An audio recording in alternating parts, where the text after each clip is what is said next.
The former French President Nicolas Sarkozy has been released from prison. A Paris appeals court has ordered him to be placed under judicial supervision pending his appeal. The decision comes less than 3 weeks after he began serving a 5-year sentence for criminal conspiracy in a scheme to finance his 2007 election campaign with funds from Libya. The former president left the Paris prison in a car with tinted windows, escorted by police on motorcycles. According to one of Sarkozy's lawyers, being in prison had been very hard for the former French president, and his detention had caused him great suffering. Another of Sarkozy's legal team argued that Sarkozy would be safer out of prison than inside. The 70-year-old Sarkozy became the first former French head of state in modern times to be sent to prison after his conviction in September. Ukrainian President Volodymyr Zelensky said that he wants to order 25 Patriot air defense systems from the US on Monday. Russian attacks have caused more damage to its power infrastructure, resulting in scheduled blackouts in most of the country's regions. Zelensky acknowledged that the Patriot systems are expensive and that such a large batch could take years to manufacture. The Ukrainian president suggested that European countries could give their Patriots to Ukraine and await replacements. Zelensky acknowledged last week that Ukraine had received more Patriot systems from Germany, as the German Defense Ministry said that Berlin has been Kyiv's biggest donor of the air defense systems. The Trump administration is not donating any arms to Ukraine, unlike the previous Biden administration. It is not known how many Patriots are in Ukraine.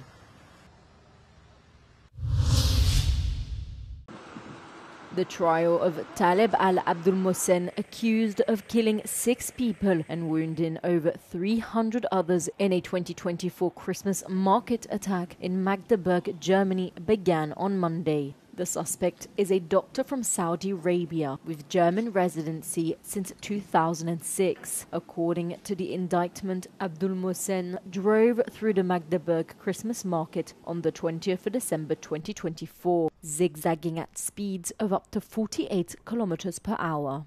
If found guilty, Abdul Mohsen faces life imprisonment for murder. A special hall has been set up to host the trial, with space for over 140 co-plaintiffs and 400 witnesses expected to attend. He has described himself as an activist who is critical of Islam and a Saudi atheist. He has voiced support on social media for the far-right Alternative for Germany party, praising it for fighting the same enemy as him. He also ran a website offering to help people flee his home country. The trial is expected to continue for several months under high security measures.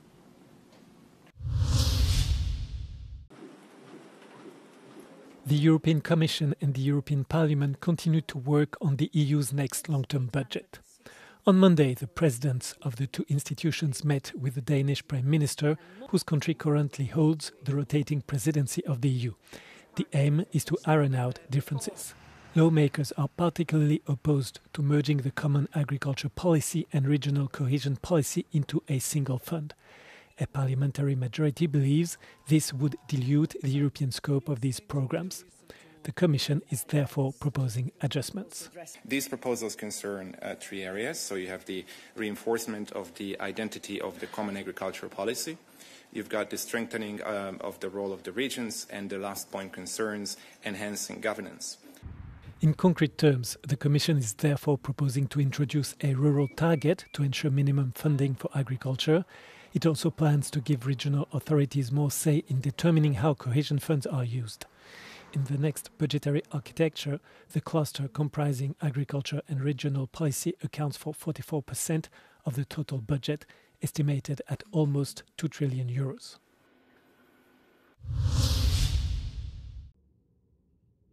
The U.S. Senate took the first step to end the longest ever government shutdown after a group of moderate Democrats agreed to proceed with an agreement to fund the government. In a test vote held on Sunday, the Senate voted 60-40 to move toward passing compromise legislation without a guaranteed extension of healthcare subsidies, as Democrats have demanded for almost 6 weeks. They agreed to hold a later vote on extending Affordable Care Act tax credits that expire on January 1st. I expect Republicans to be at the table in the next few weeks. I expect the White House to be at the table. And if they do choose not to come to the table, they can own the disastrous premium increases that will continue to rise. The agreement includes bipartisan bills to fund parts of the government like food aid, veterans programs, and the legislative branch. But other funding would be extended until the end of January, giving lawmakers more than 2 months to finish additional spending bills. It also includes a reversal of the mass firings of federal workers by the Trump administration since the shutdown began, and would ensure they receive back pay. As this year's UN Climate Summit kicks off in Brazil, the stakes are higher than ever. Taking place at the edge of the Amazon rainforest, this year's summit is set to spotlight indigenous peoples and land stewardship in addressing climate change. Over 3,000 indigenous delegates are set to participate this month as both members of civil society and negotiators. Also in the spotlight is the ambitious Tropical Forests Forever facility, a financial incentive championed by Brazilian President Luiz Inácio Lula da Silva, which already drew $5.5 billion in pledges by Friday. A notable absence this year is the United States, which will send no high-level officials to the summit. U.S. President Donald Trump has called climate change a hoax and withdrew the U.S. from the Paris Climate Accords the day he entered office. The historic Paris Agreement was signed 10 years ago, aimed at limiting global warming to 1.5 degrees Celsius. And while the world has made progress, many scientists now say it's unlikely countries will stay below that threshold. At least 4 people have been killed and 1.4 million displaced in the Philippines, where Super Typhoon Fong made landfall late on Sunday. The tropical storm, with winds of 185 kilometers per hour and torrential rain, passed through Manila by dawn on Monday, causing flash floods and landslides along its path. It comes just days after Typhoon Kalmegi caused at least 224 deaths, and the search for 135 missing people had to be suspended due to the new typhoon. Philippine State Weather Agency warns that a large portion of the country still faced heavy rains and severe winds, along with storm swells in coastal areas. Over 400 flights have been cancelled since Sunday, the civil aviation regulator said. The Philippines is battered by about 20 typhoons and storms each year. The country is also often hit by earthquakes and has more than a dozen active volcanoes, making it one of the world's most disaster-prone countries.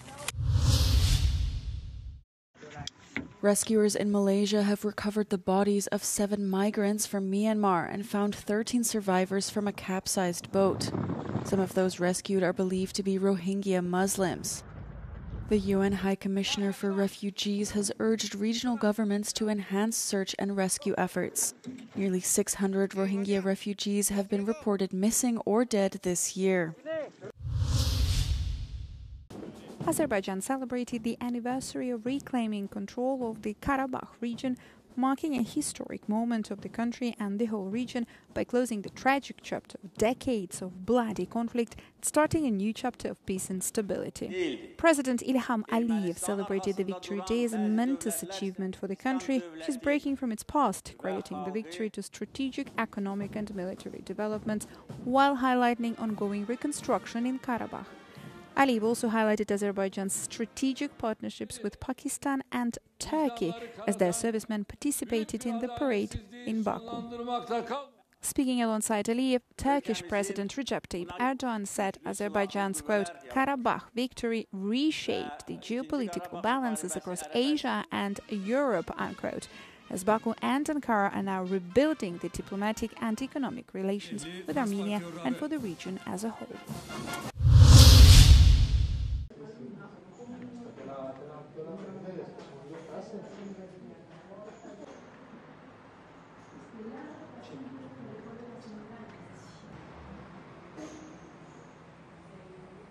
La galleria metteva in comunicazione l'arena del Colosseo con un settore dello spazio del Colosseo che ancora non possiamo essere sicuri potesse essere il quartiere dell'anfiteatro.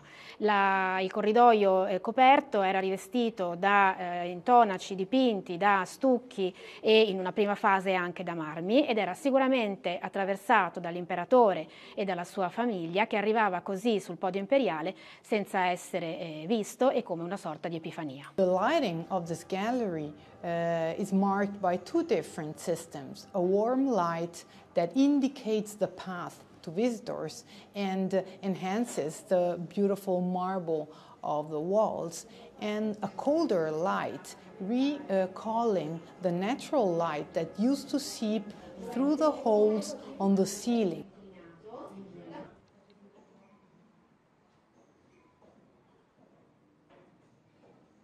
This is my fourth time to the Colosseum. I've never been on the night tour, and I do have to say that it is amazing down there at night, an entirely different vibe than it is during the day when there are so many people. The night tour, you get to sort of feel the history a little more down there. You definitely, the quietness, the stillness, it is an excellent tour. I would highly recommend it.